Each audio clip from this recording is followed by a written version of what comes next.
రాయలసీమలో ఎమ్మెల్సీ ఎన్నికలు రాజకీయ వేడి పుట్టిస్తున్నాయి. అభ్యర్థుల ప్రచారం నినాదాల హోరుతో సాధారణ ఎన్నికలను తలపిస్తున్నాయి. స్థానిక సంస్థలు, గ్రాడ్యుయేట్, టీచర్, ఎమ్మెల్సీ ఎన్నికలు ఒకేసారి రావడంతో ఎన్నికల కోలాహలం నెలకొంది. అటు అధికార తెలుగుదేశం, ఇటు వైసీపీలు కూడా ఈ ఎన్నికలను ప్రతిష్టాత్మకంగా తీసుకున్నాయి.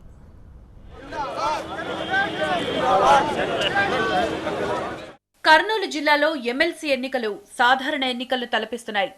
స్థానిక సంస్థల ఎమ్మెల్సీ ఎన్నికలు రాజకీయ వేడిని పుట్టిస్తున్నాయి. టీడీపీ తరపున ఎమ్మెల్సీ అభ్యర్థిగా శిల్పా చక్రపాణిరెడ్డి నామినేషన్ వేశారు. రాజకీయ ప్రత్యర్థులైన శిల్పా వర్గానికి ఎమ్మెల్సీ కేటాయించి భూమా కుటుంబానికి మంత్రివర్గంలో లైన్ క్లియర్ చేశారు పార్టీ అధినేత. కర్నూలు కోటపై పసుపు జెండా ఎగురవేయడం ఖాయమంటున్నారు టీడీపీ నేతలు. ఈరోజు నారా చంద్రబాబు నాయుడు గారు ఎమ్మెల్సీ అభ్యర్థిగా కర్నూలు జిల్లా నుంచి చక్రపాణి రెడ్డి గారిని అభ్యర్థిగా నిర్ణయించడము జరిగింది. మరి మేమందరం కూడా కలిసికట్టుగా చక్రపాణి రెడ్డి గారిని మంచి మెజార్టీతో, గతంలో మెజార్టీ కన్నా ఇంకా మెజార్టీ ఎక్కువ తీసుకొచ్చేదానికి మేమందరం కూడా కృషి చేస్తామని చెప్పి మనవి చేస్తున్నాం. ఇటు వైసీపీ అభ్యర్థి గౌరు వెంకటరెడ్డి కూడా గట్టి పోటీ ఇస్తున్నారు. పార్టీ అండదండలు ఉండడంతో గెలుపుపై ఆయన ధీమాగా ఉన్నారు. మొత్తం జిల్లాలో 1084 ఓట్లున్నాయి. అయితే పార్టీలు మారిన నేతలతో రెండు పార్టీల్లో బలాబలాల మధ్య తేడాలొచ్చాయి.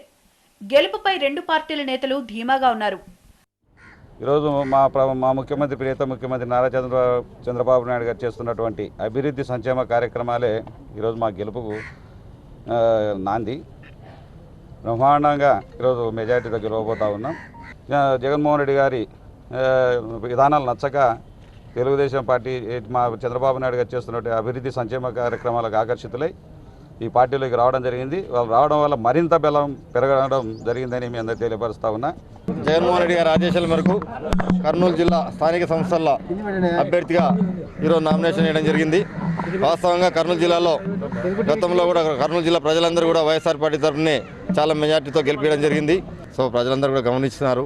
తెలుగుదేశం పార్టీలో ఏ పనులు కూడా జరగడం లేదు. పూర్తిగా కర్నూలు జిల్లాను విస్మరిస్తున్న చంద్రబాబు నాయుడు అని కూడా ప్రతి ఒక్కరు కూడా గమనించాలి. ప్రజలందరూ కూడా వైఎస్ఆర్ పార్టీ తరఫున మొగ్గు చూపుతున్నారు. మా వైఎస్ఆర్ పార్టీలో అందరూ కూడా అన్ని తాలూకా ఎమ్మెల్యేలు, ఇన్ఛార్జీలందరూ కూడా ఎంతో సమిష్టిగా కృషి చేస్తూ ముందుకు పోతామని చెప్పి తెలియజేస్తున్నాం. ఇటు పట్టభద్రుల ఎమ్మెల్సీ ఎన్నికలు కూడా కాకరేపుతున్నాయి. కర్నూలు, కడప, అనంతపురం జిల్లాల్లో కలిపి 2.53 లక్షల ఓటర్లున్నారు. పార్టీ గుర్తు మీద ఎన్నికలు జరగకపోయినా అధికార టీడీపీ తరపున పారిశ్రామికవేత్త కేజే రెడ్డి, వైసీపీ తరపున మాజీ ఎన్జీఓ రాష్ట్ర అధ్యక్షుడు గోపాల్ రెడ్డి, వామపక్షాల తరపున గేయానంద్ పోటీ పడుతున్నారు.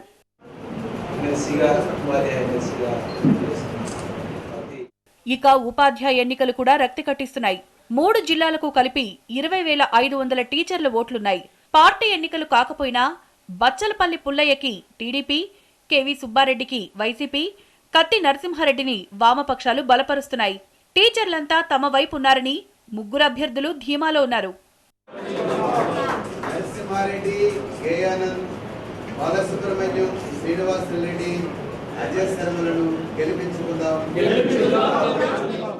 మరోవైపు ఎన్నికలకు అధికారులు విస్తృత ఏర్పాట్లు చేస్తున్నారు. ఎన్నికల కోడ్ అమల్లోకి రావడంతో ప్రముఖుల విగ్రహాలకు ముసుగులు వేశారు.